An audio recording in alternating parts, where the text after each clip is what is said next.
Hello friends, welcome. Feeling of imagination के channel में आपका वेलकम है।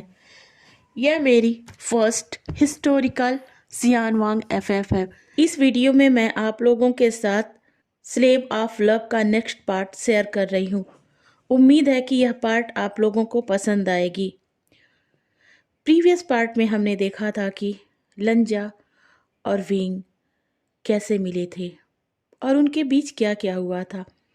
चलिए अब हम आगे के स्टोरी को कंटिन्यू करते हैं। हमें इस जंगल की पूरी छानबीन करने के लिए भेजा गया है। देखो कहीं कोई जगह रह ना जाए, और हाँ, किसी और को इस बारे में पता ना चले। विंग जो अपनी गहरी नींद में था जग गया। लंजा, लंजा, लंजा भी उठकर खड़ा हो गया। उसने कहा, क्या हुआ गगा? विवोसिया ने कहा, लंजा अब तुम जाओ, मुझे भी जाना होगा। लंजा ने कहा, गगा आप मेरे साथ चलिए, मैं आपका ख्याल रखूंगा। नहीं लंजा, मुझे अभी जाना होगा। विंग ने लंजा की तरफ देखते हुए कहा। लंजा की आंखें भर गई थी। वह विंग से लिपट कर रोने लगा और रोते रोते कहने लगा, गगा गगा आप कहीं नहीं जाओगे, आप मेरे घर चलोगे। मैं बाबा से कहूंगा, वो आपको ठीक कर दे और अपने राजा से कहकर आपको बचा लूंगा। उन लोगों को भी सजा दिलवाऊंगा जिन्होंने आपकी ऐसी हालत की है। लंजा, विंग मुस्कुराया। उसकी मुस्कुराहट में कितना दर्द झलक रहा था वह छोटा सा लंजा भी अच्छे से महसूस कर पा रहा था। उसने विंग को गले लगा लिया। वह विंग से बहुत छोटा था, इसलिए विंग की बाहों में समा गया। उसने रोते हुए कहा, गगा जानता हूँ गगा, मैं बहुत छोटा हूँ, बहुत छोटा, और मुझे नहीं पता मैं ओमेगा हूँ या कोई अल्फा, पर मैं आपका अच्छे से ख्याल रखूंगा, आपको सबसे बचा कर रखूंगा। मैं लड़ना सीख रहा हूँ गगा। मैं अपनी तलवार से उन सबको मार डालूंगा जिन्होंने आपको इतनी चोट पहुंचाई है। गगा आप मेरे साथ चलिए। किंग ने लंजा को अपने से थोड़ा सा दूर किया और उसके चेहरे की तरफ देखा, जो इस वक्त आंसुओं से भीगी हुई थी। उसे लंजा की गहरी सुनहरी आंखों में अपने लिए बहुत सारा प्यार और अपनापन दिखाई पड़ रहा था। उसने अपनी दर्द भरी आवाज में कहा, लंजा मत रो, मुझे जाने दो। तुम्हारा ये गगा तुम्हारे पास वापस आएगा। मैं इतना मजबूत बनाऊंगा खुद को कि फिर कभी मेरी आंखों में आंसू ना आ पाए, और ना ही तुम्हारी आंखों में आंसुओं के लिए कोई जगह बची हो। हम दोनों हमेशा साथ रहेंगे। एक बात कहूँ, नाराज मत होना लंजा, तुम ओमेगा ही बनोगे, मुझे पता है। खगा लंजा ने विंग के सीने पर अपने दोनों हाथों से मारते हुए कहा, आप बहुत बुरे हो। मैं अल्फा रहूंगा, तभी तो मैं आपको सबसे बचा कर रख पाऊंगा। ओमेगा तो अपने अल्फा के साथ चले जाते हैं। वांगजी ने रोनी सूरत बनाते हुए विंग को एक बार फिर से गले लगा लिया। विंग ने वांगजी को फिर से गले लगाकर कहा, ठीक है, तुम अल्फा ही बनोगे, और अगर ओमेगा बन भी गए तो मैं तुमसे शादी कर लूंगा। तब तो हम दोनों हमेशा साथ रहेंगे ना। सच में गगा? लंजा विंग से एकदम से अलग होते हुए कहा, आप मुझसे शादी कर लेंगे ना? गगा अगर मैं ओमेगा बन गया तो? हाँ लंजा, मैं जरूर करूंगा। मगर क्या? मगर मगर क्या गगा? लंजा ने विंग की तरफ देखा। इस बार उसकी आंखों में वह खुशी नहीं थी जो कुछ देर पहले तक उसकी आंखों में दिखाई पड़ रही थी जब विंग ने कहा था कि अगर वह ओमेगा बन गया तो वह उससे शादी कर लेगा। उसने विंग की तरफ देखते हुए कहा, क्या गगा? विंग ने अपने उन्हीं जख्मी हाथों से वांगजी के दोनों गालों को पकड़ते हुए कहा, अगर तुम्हें कोई और अल्फा पसंद आ गया तो तुम अपने गगा को तो भूल ही जाओगे लंजा। ने विंग के दोनों हाथों को अपने हाथों में रखते हुए कहा, नहीं काका, मैं आपका हमेशा इंतजार करूंगा और आप ही से मैरिज करूंगा। आप कहीं मत जाइएगा, मैं आपको बचा लूंगा। मैंने कहा ना गगा, मत जाइए।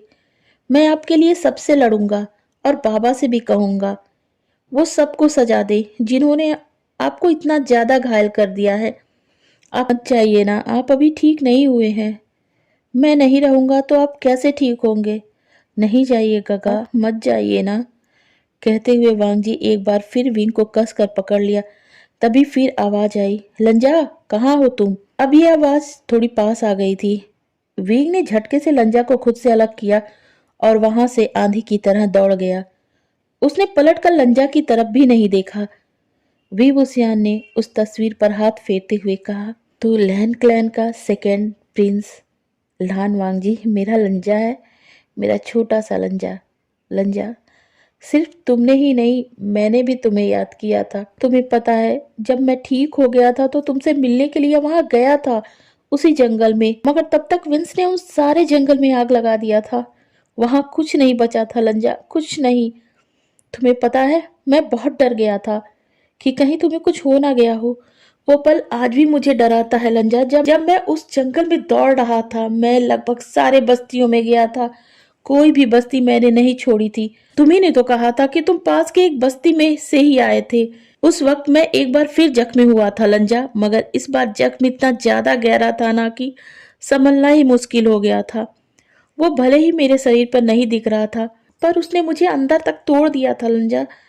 मैंने अपना प्यार सलंजा, अपना साथी एक बार फिर खो दिया। एक बार मैं फिर अनाथ हो गया था लंजा, अनाथ हो गया था। हाँ, अनाथ हो गया था। तुम्हें पता है, जिस वक्त तुमने मुझे संभाला था, मेरी सेवा की थी, मैं तुम में अपनी माँ को देख रहा था। और जब तुमने कहा था कि तुम मुझे सबसे बचाओगे, तो मैं अपने बाबा को तुम में पा लिया था। मगर जब तुम मुझे नहीं भी लेना लंजा, तो मेरी आत्मा भी उस वक्त मर गई थी लंजा। मुझे ठीक से याद नहीं है मैं कितने घंटों तक उस बस्ती में उन राख में लेटा रहा। और जब होश आया ना लंजा, तो तुम्हारा विंग मर चुका था, और बाकी रहा तो ये हीलिंग पैट्रियार्क, जिसके पास ना कोई डर था, ना प्रेम, और ना आत्मा। सब के सब मर चुके थे। मुझे एहसास ही नहीं रहा मैं क्या था। और देखो, और देखो ना, उसी इलिंग पेट्रियार्क ने तुम्हें अपना गुलाम बना लिया। तुम्हें तो मैं अपना ओमेगा बनाने वाला था, और क्या बना लिया, गुलाम। गुलाम लंजा, मैंने तुम्हें अपना गुलाम बना लिया। मुझे ये रोकना होगा। मैं तुम्हें अब तकलीफ कैसे दे सकता हूँ लंजा। मुझे तुम्हारे पास जाना होगा। वेंग उठता है और सामने की तरफ देखता है, मगर सामने कोई नहीं था। वह बाहर जाने के लिए जैसे ही कदम बढ़ाता है, अचानक से रुक जाता है। नहीं, मैं ये नहीं कर सकता। मैं उसे नहीं बता सकता कि मैं वींग हूँ।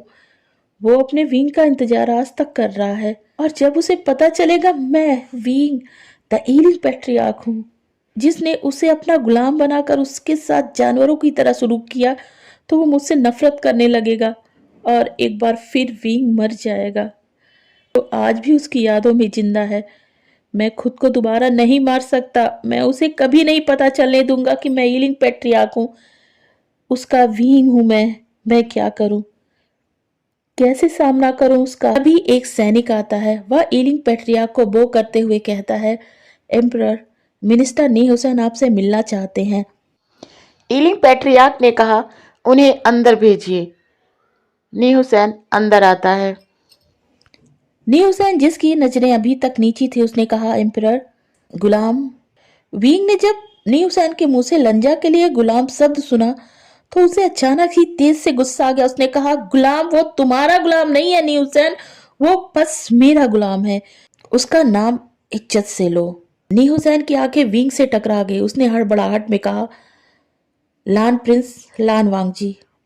विंग की आंखें अभी भी नी हुसैन को घूर रही थी।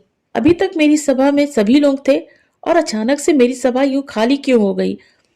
नी हुसैन ने कहा, माफ करिए एम्परर, मुझे लगा कि आपको अकेले छोड़ देना चाहिए, इसीलिए मैंने सबको यहां से हटा दिया था। विंग एक लंबी सांस लेता है। तो फिर तुम मुझसे क्या बातें करने आए हो। नी हुसैन फिर हड़बड़ा गया।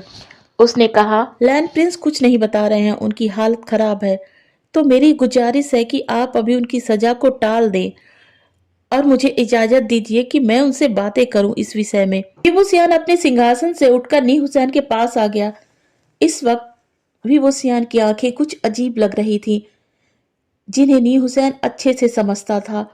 वह विबूसियान की आंखों में बने इस भाव को अच्छे से जानता था, और वो भाव था डर का। आज कई सालों बाद नी हुसैन विंग की आंखों में डर साफ देख पा रहा था। आखिरकार इस क्रूर विबूसियान को किस बात ने डरा दिया है। उसने धीरे से कहा, माफ करिए एम्परर, मगर मैं आपसे पूछना चाहता हूं कि क्या कुछ हुआ है। आप इतने परेशान क्यों हैं। विवुसियान अपनी जगह पर रुक गया। उसने कहा, नी, मुझे उसके पास ले चलो। हुसैन तो एकदम से अपनी जगह पर जम गया। उसे अपने कानों पर यकीन ही नहीं हो रहा था कि उसके विंग ने आज इतने सालों बाद उसको उसी नाम से बुलाया है जो हमेशा बुलाता था, जो बचपन से बुलाता था। मगर क्यों? क्या हुआ है उसके साथ? क्या हुआ है उसके विंग को? पर उसे बहुत खुशी हो रही थी, बहुत खुशी। एलिंग पेट्रियार्क ने नहीं, उसके विंग ने उसका वही नाम लिया जो हमेशा से उसके पसंद था। उसके मुंह से भी निकल गया, हाँ विंग, चलो मैं ले चलता हूँ। मगर तभी उसे एहसास हुआ कि उसने क्या कहा। उसने रुक कर माफी मांगते हुए कहा, माफ करिए एम्परर। विंग ने कहा, पहले मुझे ले चलो नी। और खुद ही नी हुसैन के आगे आगे चलने लगा। नी हुसैन भी दौड़ता हुआ उसके पीछे पीछे आ गया। थोड़ी ही देर में विंग लान वांगजी के पास पहुंच गया था। उसने देखा कि मेंग्याओ किस तरीके से उसके लंजा पर वार कर रहा था। उसका मन उसी वक्त कर रहा था कि वह जाए और मेंग्याओ का सर धड़ से अलग कर दे, मगर वह ऐसा नहीं कर सकता। अभी उसका मकसद पूरा नहीं हुआ था और अपना मकसद पूरा करने के लिए वह कुछ भी कर सकता है, कुछ भी। उसे कमजोर नहीं पड़ना है। और सामने अपने घुटनों पर झुका ये इंसान विंग की सबसे बड़ी कमजोरी है। विंग अपनी इस कमजोरी को किसी के सामने आने नहीं देना चाहता है। वो नहीं चाहता कि कोई उसकी कमजोरी को हथियार के रूप में इस्तेमाल करे। और अपने लंजा को इस तरीके से वह देख भी तो नहीं सकता था।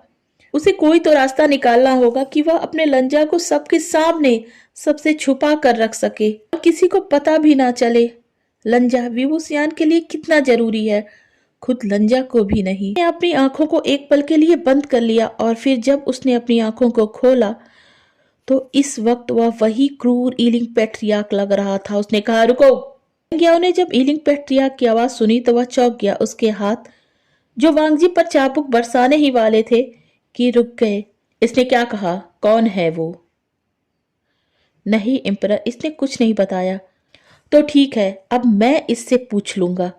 इसे मेरे महल में ले चलो। सुन के सबके होश उड़ गए। सब अच्छे से जानते थे कि उनके एम्परर क्या है और कितने क्रूर हैं। हालांकि किसी ने भी अपनी आंखों से नहीं देखा था, मगर उनके बारे में माना जाता था कि जिस भी ओमेगा को महल में ले जाया जाता है उन्हें वो कभी दोबारा नहीं दिखता। एम्परर उस ओमेगा के साथ क्या करते हैं ये वही जान सकते थे। मैंग्याओ ने कहा, ठीक है एम्परर, हम इसे वहीं ले जाते हैं। विवोसियान ने एक नजर लंजा पर डाली जो बेड़ियों से जकड़ा हुआ था और वहां से चला गया। इस वक्त विवोसियान वही क्रूर द ईलिंग पेट्रियार्क था, मगर नी हुसैन को आज ये ईलिंग पेट्रियार्क कुछ बदला सा नजर आ रहा था। वह जानना चाहता था इस बदलाव के पीछे कहीं ये प्रिंस लान वांगजी तो नहीं है, मगर वह अभी कुछ नहीं कह सकता था। वह भी ईलिंग पेट्रियार्क के पीछे पीछे चलने लगा। मैंग्याओ ने बेड़ियों में जकड़े वांगजी से कहा, बहुत घमंड था ना तुम्हें अपने खूबसूरत होने पर, तो आज तुम्हारा सारा घमंड टूटेगा और उसी के साथ टूटकर बिखर जाएगा लैंड लीडर सिचैन का गुरूर भी। बहुत नाज था ना उसे तुम पर, एक ओमेगा भाई पर। क्या कहा था उसने? मैं तुम्हारी परछाई भी नहीं छू सकता हूं। मगर अब क्या कहेगा वो जब उसके प्यारे हंगवंजुन को हीलिंग पेट्रियार्क न जाने कहां कहां छुएगा। वांग जी जिसकी गर्दन झुकी हुई थी और शरीर बेड़ियों से जकड़ा हुआ था, उसे चला नहीं जा रहा था। उसके कानों में मेंग्याओ की बातें पड़ती हैं। उन बातों को सुनकर उसे बहुत गुस्सा आ रहा था, मगर वह बेबस था। वह बेबस था इसलिए क्योंकि इस वक्त वो कोई लैंड प्रिंस नहीं बल्कि एक गुलाम था और गुलाम का वजूद क्या होता है वह अच्छे से जानता था। उसके पास कोई अधिकार नहीं होता था, मगर उस पर अधिकार होता था उसके मालिक का, चाहे वो तन पर हो या फिर मन पर। यही सोचकर उसने अपने गगा की तस्वीर बनाई थी। उनकी यादों को सहेज कर रखा था कि अगर वह ईलिंग पेट्रियार्क की गुलामी करे तो भी उसके गगा को कभी ये मलाल ना रहे कि उसके लंजा ने उनका इंतजार नहीं किया था। इस वक्त वांगजी धीमी कदमों के साथ चल रहा था। उसकी आंखें बंद थी। उन बंद आंखों से निकलने वाले आंसुओं की रफ्तार बहुत तेज थी, बहुत तेज। वह सिर्फ आंसू ही नहीं थे, वह बह रहे थे। छोटे लंजा का प्यार, उसका इंतजार, उसकी उम्मीदें, अपने गगा को फिर न देख पाने का मलाल। आज वह चिल्लाना चाहता था, वह भागना चाहता था, खुद को छुपाना चाहता था, मगर नहीं कर सकता था। वो अपने क्लैन को खोना नहीं चाहता था। उसका क्लैन तभी आबाद हो सकता था जब वो बर्बाद हो जाए, और यह बर्बादी तो उसी ने चुनी थी ना, फिर वह कैसे पीछे हट सकता है? कैसे? वह नहीं हट सकता है। मगर वो इस दिल का क्या करे जो अब भी अपने गगा को याद कर रहा था। अपने दिल की इसी उथल पुथल से वांगी तब होश में आता है जब उसने एक आवाज सुनी थी, क्रूर आवाज। जो आवाज थी द हीलिंग पेट्रियार्क थी। इसकी बेड़ियां खोल दी जाएं। वांगजी की बेड़ियां खोल दी गई थी। बेड़ियों के खुलते ही वांगजी धड़ाम से जमीन पर गिर पड़ा, क्योंकि ये बेड़ियां ही तो थीं जो वांगजी को कब से संभाल रही थी, वरना उसका शरीर तो कब का संभलना छोड़ चुका था। एलिंग पेट्रियार्क ने नी हुसैन को इशारा किया। नी हुसैन ने मेंग्याओ के साथ सभी सैनिकों को वहां से जाने का इशारा कर दिया। मेंग्याओ ने एक नजर वांगजी पर डाली, जो अभी भी फर्श पर बैठा था। उसकी नजरों में वांगजी को लेकर एक अलग सी ही चमक थी। उसने हीलिंग पेट्रियार्क को बो किया और वहां से चला गया। हीलिंग पेट्रियार्क ने नी हुसैन को इशारा किया और फिर वह बाहर चला गया। विभूसियान के जाने के बाद नी हुसैन ने ओमेगा सर्वेंट को बुलाया और वांगजी को वहीं सटे एक दूसरे कमरे में ले गया। यह कमरा बहुत बड़ा और खूबसूरत था। नी हुसैन ने उस सर्वेंट से कहा वह वांगजी को वहीं लिटा दे। सर्वेंट ने ऐसा ही किया। फिर वहां पर हीलर को बुलाया जाता है। यह हीलर थी वेंचिंग। वह अपने 2 ओमेगा साथियों के साथ आती है जो वांगजी को चेक करती है। वांगजी के कपड़े बदलवाए जाते हैं। उसके पूरे शरीर पर पड़े निशानों पर दवा लगवाई जाती है। वेंचिंग जब वांगजी के शरीर पर दवाओं का लेप लगा रही थी तो वह धीरे से वांगजी से कहती है, मुझे आपसे मिलने की बड़ी हसरत थी हंगवंजुन। मैं आपसे औषधियों के बारे में जानना चाहती थी, मगर मुझे नहीं पता था जिसे मैं अपना गुरु बनाना चाहती थी उसी को इस हालत में देखूंगी। काश कि मैं आपके लिए कुछ कर पाती। वेंचिंग की आवाज में एक उदासी थी। वांगजी तो इस वक्त अपनी सुध बुध खो चुका था। वह वेंचिंग की कोई बात नहीं सुन रहा था। वेंचिंग जब वांगजी का इलाज करके बाहर निकलती है तब वह नी हुसैन की तरफ देखते हुए कहती है, उनकी हालत बहुत खराब है। उन्हें बहुत गहरी चोटें आई हैं। उन्हें ठीक होने में समय लगेगा और यह लेप उनके पूरे शरीर पर लगाना पड़ेगा। कल रात में ही जाकर उनको होश आएगी। यह कहकर वह वहां से चली गई। नी हुसैन भी वहां से चला जाता है। उसे बहुत ही ज्यादा उत्सुकता हो रही थी वांगजी के बारे में जानने की। उसने अब ठान ही लिया था कि चाहे जो हो जाए, विभूसियान उस पर नाराज हो, गुस्सा करे या सजा दे, मगर वह विंग का पता लगाकर ही रहेगा। आखिर क्यों वांगजी को देखकर विभूसियान की आंखों में आंसू थे। उसे बहुत ही ज्यादा उत्सुकता हो रही थी वांगजी के बारे में जानने की। उसने अब ठान ही लिया था कि चाहे जो भी हो जाए, विभूसियान उससे नाराज हो, उस पर गुस्सा करे, उसे सजा दे, मगर वह उससे पता लगाकर ही रहेगा कि आखिर क्यों क्यों वांगजी को देखकर विभूसियान की आंखों में आंसू थे। हाँ, नी हुसैन ने विभूसियान की आंखों में बेचैनी और आंसुओं को तभी नोटिस कर लिया था जब विभूसियान पहली बार उन तस्वीरों को देख रहा था। उसे तभी लग गया था कि जरूर कुछ ऐसा रिश्ता है लैंड प्रिंस के साथ विभूसियान का जो इस क्रूर इलिन पेट्रिया को फिर से फींग बनने पर मजबूर कर दिया है। इन्हीं विचारों के साथ नी हुसैन विभूसियान को ढूंढ रहा था। आखिरकार उसे विभूसियान मिल ही गया, एक पेड़ के नीचे अपनी बांसुरी को सीने से लगाकर बैठा हुआ। रात हो गई थी। तेज हवाएं चल रही थी जिससे ठंड भी काफी पड़ रही थी, मगर उसे शायद इन सब बातों का असर ही नहीं पड़ रहा था। वह किसी गहरी सोच में था। नी हुसैन ने उसे देखा। इस वक्त भी वह अपने चेहरे को ढके हुए था। उसने सोचा, क्या हुआ? इस वक्त यहाँ पर वो क्या कर रहे हैं? यहाँ क्यों सो रहे हैं? मुझे इनके पास जाना ही होगा। नी हुसैन उसके पास आ गया। उसने कहा, क्या हुआ एम्परर, आप यहाँ क्या कर रहे हैं? नी हुसैन ने भले ही विभूसियान को एम्परर कह के एड्रेस किया हो, मगर इस वक्त वह अपने विंग का नी ही था। कुछ नहीं, बस यूं ही। नी हुसैन भी विंग के बगल में बैठ गया। उसने अपनी धीमी आवाज में कहा, क्या मैं अपने विंग से बात कर सकता हूँ? क्या कह रहे हो तुम? विभूसियान गुस्से से उठ गया। नी हुसैन ने विभूसियान का हाथ पकड़ लिया। विभूसियान गुस्से से नी हुसैन की तरफ देख रहा था। नी हुसैन, तुम क्या मरना चाहते हो? अगर मुझे मारने का मन है तो आज ही मार डालो, मगर मेरी एक बात का जवाब दो। विंग ने गुस्से से चिल्ला पड़ा, मुझसे दूर रहो। नहीं, बिल्कुल नहीं। नी हुसैन ने विंग के हाथों को कसकर खींच लिया, जिससे घबरा कर विंग फिर से नीचे गिर गया और गुस्से में चिल्ला पड़ा, मैंने कहा मुझसे दूर रहो। नहीं, बिल्कुल नहीं, नी हुसैन ने कहा और उसे खींचकर गले से लगा लिया। वींग दूर हटना चाहता था, मगर नी हुसैन ने कहा, नहीं वींग, आज नहीं।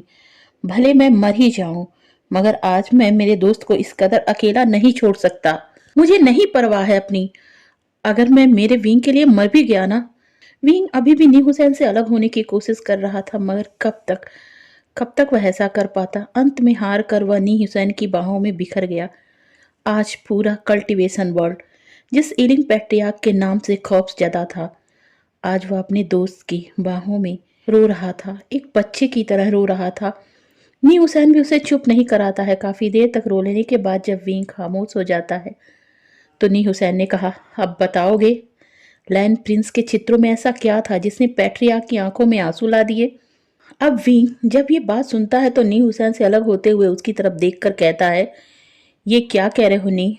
कुछ नहीं, बस वही पूछ रहा हूँ जो पूछना चाहता हूँ, नी हुसैन ने कहा। और हाँ, अब इसे अपने चेहरे से हटा लो, हमें कोई नहीं देख रहा है। मैंने हम दोनों को एक प्रोटेक्टिव शील्ड से कवर कर दिया है, तो चलो अब इसे जल्दी से हटा लो, ताकि मैं समझ सकूं कि तुम मेरी सारी बातों का जवाब सही सही दे रहे हो या गलत।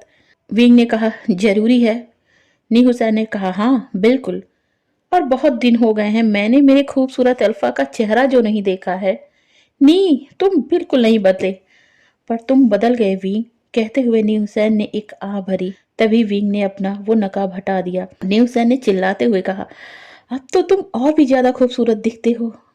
मैं कोई ओमेगा नहीं नी जो मैं खूबसूरत लगूं, विंग ने फीकी हंसी हंसते हुए कहा। नी हुसैन ने भी थोड़ा सीरियस होते हुए कहा, तो बताओ उस ओमेगा से तुम्हारा क्या रिश्ता है जिसने पैट्रियार्क को रुला दिया? नी, वो मेरा लंजा है। सच में? सच में तुम्हारा लंजा? प्रिंस लान वांग जी, प्रिंस लान वांग जी तुम्हारा लंजा है? मगर वो मर चुका था ना। जब गगा तुम्हें लेकर आए थे तो तुम बेहोशी की हालत में चिल्ला रहे थे, लंजा, मेरा लंजा, तुम मुझे छोड़कर क्यों चले गए? तुम मर नहीं सकते लंजा। और न जाने कितने दिनों तक तुम यही सब दोहराते रहे और फिर बेहोश हो जाते थे। नहीं, वो मरा नहीं था। उसने मुझसे यही कहा था कि वह पास की बस्ती में रहता है, और जब मैं बस्तियों में गया तो बस्तियों को जला पाया, तो मुझे लगा कि शायद वो मर गया होगा, मगर नहीं, वो जिंदा है नी हुसैन, वो जिंदा है, और वो लान वांगजी है। अच्छा, तो ये बताओ कि तुम्हें किसने बताया कि तुम्हारा लंजा लायन प्रिंस है? उन तस्वीरों ने नी, जिन्हें बनाने की सजा उसे मिली है। क्या? उन तस्वीरों ने? हाँ हाँ नी, उन्हीं तस्वीरों ने। नी हुसैन की क्यूरियोसिटी बढ़ गई। उसने कहा, मुझे लगा ही था कि उन तस्वीरों में जरूर कुछ ऐसा है जिसने तुम्हें रुला दिया, हीलिंग बैटरी आपको रुला दिया। बेबुसिया ने थोड़ा सैड होते हुए कहा, वो सारी तस्वीरें मेरी ही थी। क्या सच में? हाँ नी हुसैन, सच में उन तस्वीरों में मैं ही हूँ। मैं उन्हीं कपड़ों में हूँ जब मैं लंजा से पहली और आखिरी बार मिला था। सच में? नी हुसैन उछलते हुए कहा, ओह ये क्या हो गया? हाँ नी, बताओ अब मैं क्या करूं? तुम्हें पता है ना मैंने उसे कितनी तकलीफ दी है। मैंने उसे कहा था अगर वो ओमेगा होगा तो मैं उसे अपना ओमेगा बनाऊंगा, मगर मगर मैंने उसे अपना गुलाम बना लिया। नहीं, अपना गुलाम, अपना गुलाम, अपने लंजा को अपना गुलाम बना लिया। कहकर विंग रोने लगता है। नी हुसैन ने कहा, विंग, वो हंगवन जुन है, द ग्रेट हीलर। जानता हूँ, बहुत अच्छे से जानता हूँ। मेरा लंजा एक बहुत अच्छा हीलर है। जब वह छोटा था, बस 10 साल का, तभी उसने मेरी जान बचाई थी। और तुम्हें पता है नी हुसैन, मेरे उस नन्हे से हीलर ने कहा था वो मुझे प्रोटेक्ट करेगा सबसे, मगर मुझसे उसे कौन प्रोटेक्ट करेगा? शायद वो नहीं जानता था हुसैन, वो नहीं जानता था। विंग ने खुद पर कंट्रोल करते हुए कहा, अब वो कैसा है? वो ठीक नहीं है विंग, उसके घाव थोड़े ज्यादा गहरे हैं। हीलर ने कहा था कि उसका बहुत ख्याल रखना पड़ेगा।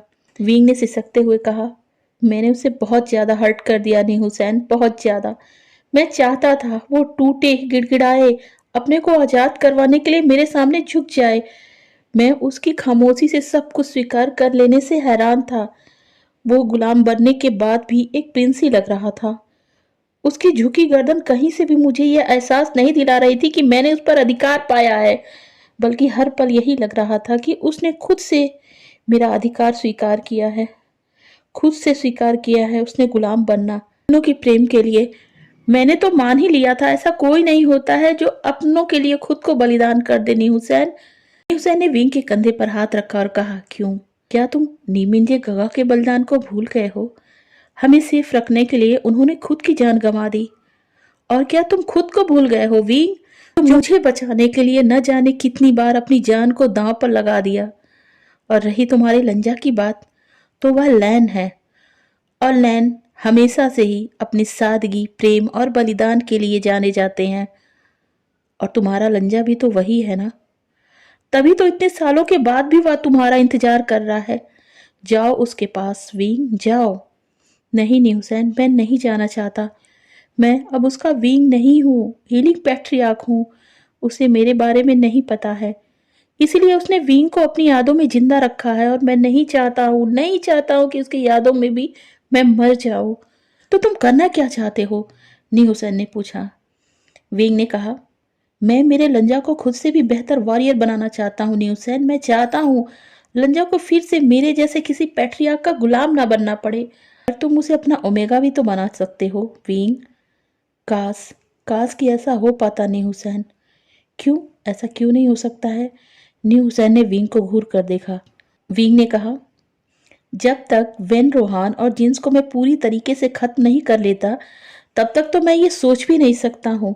मैं अकेला हूँ और दोनों के पास इस वक्त सबसे बड़े कल्टीवेटर्स की फौज है। मैं भले ही कितना ताकतवर बन गया हूँ, मगर वो भी मुझसे कम नहीं है नी हुसैन। और क्या पता मैं उन्हें खत्म करते करते कहीं खुद ही ना खत्म हो जाऊं। मैं इस लड़ाई में कमजोर नहीं पड़ना चाहता नी हुसैन। और तुम्हें पता है लंजा मुझे कमजोर बना देगा, वह मेरे अंदर जीने की चाहत पैदा कर देगा। इसीलिए मैं चाहता हूँ वो मुझसे दूर रहे, बहुत दूर। तुम जिंदा भी रह सकते हो विंग, ऐसा क्यों कह रहे हो? विंग ने मुस्कुराते हुए कहा, उम्मीदें मैं नहीं पालता नी हुसैन। मैं अपने दिल से कोई फैसला नहीं ले सकता नी हुसैन, और मेरा दिमाग मुझे भटकने की इजाजत नहीं देगा। तो अब आगे क्या करने वाले हो विंग? नी हुसैन ने सीरियस होते हुए कहा, मैं चाहता हूं मैं लंजा को एक ऐसा वॉरियर बनाऊं जो मुझसे कई गुना ताकतवर हो। मैंने उससे लड़ाई की थी, मैंने देखा था उसकी स्ट्रेंथ बहुत ज्यादा है। उसने एक पल के लिए तो मुझे हरा भी दिया था, और मेरी डार्क कल्टीवेशन की वजह से वह हार गया। मैं उसे अपनी डार्क कल्टीवेशन सिखाना चाहता हूँ। मगर वो नहीं सीखेंगे, नी हुसैन ने कहा। मगर क्यों? वी ने हैरानी से पूछा। लैन डार्क कल्टीवेशन कभी भी स्वीकार नहीं करेंगे। ओह, तो ये बात है। मगर अब वो लैन नहीं है, मेरा गुलाम है, तो उसे मेरी सारी बातें माननी होंगी जो मैं चाहता हूँ। विंग ने स्माइल किया। विंग, तुम अच्छे से जानते हो इसके लिए किसी का मन से कितना मजबूत होना जरूरी है। वह तो मन से बहुत मजबूत लग रहा है नहीं हुसैन, तुमने देखा नहीं? हंसने लगा, कहा, बात बात ये नहीं है, बात ये है कि हम शरीर पर अधिकार कर सकते हैं, उसकी आदतों पर कर सकते हैं, उसके सोचने समझने की क्षमता पर कर सकते हैं। लेकिन एक ऐसा मन भी होता है जिस पर हमारा अधिकार नहीं होता है, जो किसी की बात नहीं मानता है, भले ही वो अंदर ही रहे। अगर वो मन से नहीं चाहेगा सीखना, तो तुम कैसे सिखा सकते हो? तुम कुछ भी उस पर आजमा लो, मगर उसका मन नहीं होगा तो वो नहीं सीख पाएगा। और डार्क कल्टीवेशन हमेशा मन की बात सुनता है। तुम किसी के मन पर अपना अधिकार नहीं कर सकते हो विंग। कर सकता हूं, ने मुस्कुराते हुए कहा, पर इसके लिए उसे जल्दी से ठीक होना पड़ेगा। मगर कैसे? अगर उसने सीखने पर अपना पूरा ध्यान नहीं लगाया तो? जरूर लगाएगा नी हुसैन, अपने विंग के लिए उसे लगाना ही पड़ेगा। क्या मतलब? मतलब मैं कल समझाऊंगा। मैं जा रहा हूँ उसके पास। ने तो उसे अपने महल में रखा है, तो तुम कहाँ रहोगे? उसे अपने महल में रखा है तो वहीं रहूंगा ना, विंग ने मुस्कुराते हुए कहा। पता उसके साथ बिताने के लिए मिला ये समय ही अंतिम समय हो मेरे लिए। तो जब तक मैं उसे अपना कल्टीवेशन नहीं सिखा लेता, उसी के साथ रहूंगा, और मुझे उम्मीद है कि वो जल्द ही सीख लेगा। यह कहकर विंग जाने लगता है। नी हुसैन ने कहा, क्या तुम उसे अपना चेहरा दिखाने वाले हो? विंग के कदम रुक जाते हैं। नहीं, और वह अपना चेहरा फिर ढक लेता है और महल की तरफ निकल जाता है। इधर महल में वांगजी अपने बेड पर लेटा हुआ था। विंग अंदर आता है और अपने सैनिकों को वेंचिंग को बुलाने के लिए कहता है। वेंचिंग आती है। उसने कहा, एम्परर आपने बुलाया? विंग ने वांग जी की तरफ इशारा करते हुए कहा, ये अब कैसा है? वेंचिंग ने अपनी गर्दन झुकाई और कहा, ये ठीक है, इन्हें आराम की जरूरत है और इन्हें घावों पर लेप लगाना होगा। विंग ने कहा, वेंचिंग बहुत हिम्मत करके कहती है, एम्परर मैं आपसे कुछ कहना चाहती हूँ। वेंचिंग की आवाज कांप रही थी। विभूसियान ने कहा, कहिए। हीलर वेंचिंग आप क्या कहना चाहती हैं? वेंचिंग अपने घुटनों के बल बैठ जाती है। उसने कहा, एम्परर आपका ये गुलाम मेरे लिए गॉड के जैसे है। मैं हीलर हूँ। मैंने अपनी औषधियों का ज्ञान इन्हीं की पुस्तकों से पढ़कर सीखा है। ये हमारे गुरु हैं। हालांकि मैं कभी इनसे प्रत्यक्ष रूप से नहीं मिली, मगर फिर भी हमारे औषधियों के जगत में इनके जैसा कोई जानकार नहीं है। ये इस समय के सबसे अच्छे हीलर हैं। आपको इन्हें हर्ट नहीं करना चाहिए था। ये आपके क्लैन के बहुत काम आ सकते हैं। विंग एक नज़र वेंचिंग की तरफ देखता है, जो अपनी डरी सहमी आवाज में विवोसियान से रिक्वेस्ट कर रही थी, वांग जी के लिए। विंग ने कहा, औषधियाँ, और छोटी सी स्माइल कर दी। तुम जा सकती हो। वेंचिंग उठती है और वहां से चली जाती है। विंग वांग जी के बेड के करीब आता है, उसके बालों को पीछे करते हुए कहता है, मेरा छोटा सा लंजा कितना बड़ा हो गया है और खूबसूरत भी। सुना है मैंने तुम इस वर्ल्ड के सबसे खूबसूरत ओमेगा हो। ओमेगा जो तुम्हें कभी बनना नहीं था, और बनना भी क्यों था मेरे पास रहने के लिए। वह वांगजी के हाथों को अपने हाथों में लेते हुए कहता है, लंजा फिर से मैं वो पल जीना चाहता हूँ तुम्हारे साथ। तुम्हें देखने के बाद मैं फिर से जीने की इच्छा कर रहा हूँ। मैं भी तुमसे बहुत प्यार करता हूँ लंजा, बहुत। भले ही लोगों को लगता है कि बेबूसियान क्रूर है, मेगा और औरतों पर अपनी गंदी नजर रखता है, मगर लंजा ये बिल्कुल गलत है। मैं तो हमेशा से तुम्हारा ही था। जब मुझे लगा कि तुम अब नहीं रहे तो मैं टूट गया था, मेरी आत्मा मर गई थी। भी मैं किसी के करीब नहीं गया, वजह थे तुम। मैं अक्सर सोचता था अगर तुम ओमेगा होते तो मेरे होते। इसी सोच ने मुझे सबसे दूर रखा, और मैं खुश हूँ, मैं बहुत खुश हूँ कि तुम अभी भी अपनी बात पर कायम हो। मैं वादा करता हूँ मैं तुम्हें अब खुद से दूर नहीं जाने दूंगा, मगर तुम्हें इसके लिए खुद को मजबूत करना होगा।